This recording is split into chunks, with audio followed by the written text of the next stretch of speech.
ভাইরে ভাই, পাকিস্তান ক্রিকেট টিমের কি অবস্থা দেখছেন? গত কয়েকদিন ধরে পাকিস্তানি ফ্যানরা চিল্লে আকাশ ফাটিয়ে দিচ্ছিল 15 ফেব্রুয়ারি আসুক, ইন্ডিয়াকে দেখে নেব।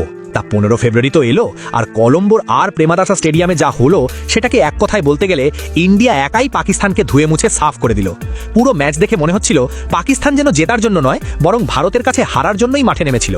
আর আমাদের সূর্য অ্যান্ড কোম্পানি, তারা তো রীতিমতো দাদাগিরি করে সুপার 8-এর টিকিট পকেটে পুরে নিল। ভাবছেন তো ম্যাচটা অতটাও সহজ ছিল? একদমই না।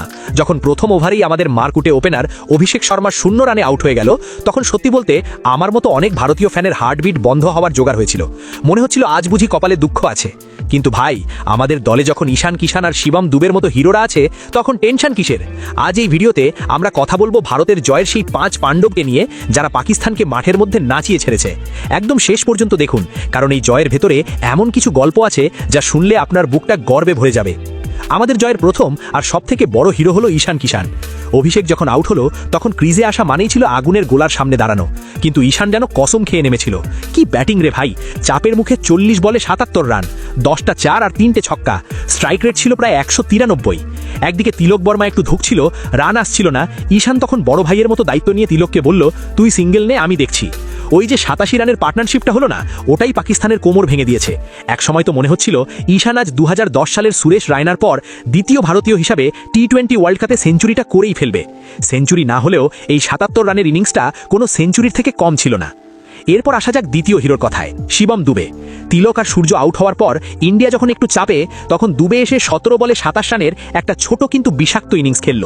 শুধু ব্যাটিং নয়, দুবের ফিল্ডিংটাও ছিল দেখার মতো। দুটো জবরদস্ত ক্যাচ নিয়ে ও বুঝিয়ে দিল যে ও শুধু সিক্সার কিং নয়, ফিল্ডিংয়েও ওস্তাদ।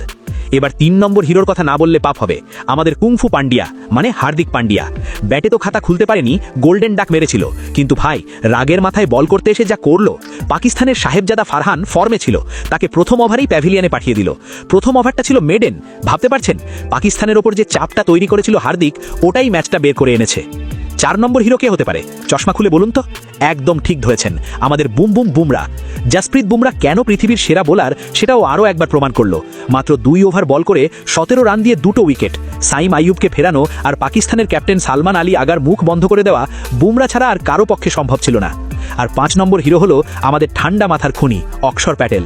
বাবর আজম যখন ক্রিজে দাঁড়িয়েছিল, ইন্ডিয়ান ফ্যানদের মনে ভয় ছিল, কিন্তু অক্ষর এসে বাবরকে মাত্র 5 রানে সাজঘরে পাঠিয়ে দিল। শুধু তাই নয়, উসমান খান বলে একজন পাকিস্তান ব্যাটসম্যান জেকে বসেছিল, 44 রান করে ফেলেছিল, তাকেও ফিরিয়ে দিয়ে পাকিস্তানের জয়ের সব আশা শেষ করে দিল এই অক্ষর। আসলে এই টিম ইন্ডিয়াকে দেখলে বুকটা জুড়িয়ে যায়। সবাই যেন এক হয়ে লড়াই করছে। 2024-এর পর 2026-এর বিশ্বকাপটাও আমাদেরই হবে, এটা যেন সূর্যর এই টিম লিখে রেখেছে। পাকিস্তানের পাট তো চুকিয়ে দিলাম আমরা। এবার আমাদের পরের আর শেষ লিগ ম্যাচ নেদারল্যান্ডের বিরুদ্ধে বুধবার। ম্যাচটা হবে আহমেদাবাদের নরেন্দ্র মোদী স্টেডিয়ামে, মানে আমাদের ঘরের মাঠে। আপনারা এই 5 জন হিরোর মধ্যে কার পারফরমেন্স সবথেকে বেশি পছন্দ করেছেন? ঈশানের সেই ঝোড়ো ইনিংস, নাকি বুমরার ওই মাপা বোলিং? নিচে কমেন্ট করে অবশ্যই জানান। আর হ্যাঁ, ইন্ডিয়া কি এবারও ওয়ার্ল্ড কাপ ঘরে আনবে? আপনাদের মতামত শুনতে চাই। ক্রিকেটের সব লেটেস্ট আপডেট পেতে আমাদের চ্যানেলের সাথেই থাকুন। দেখা হচ্ছে পরের ভিডিওতে।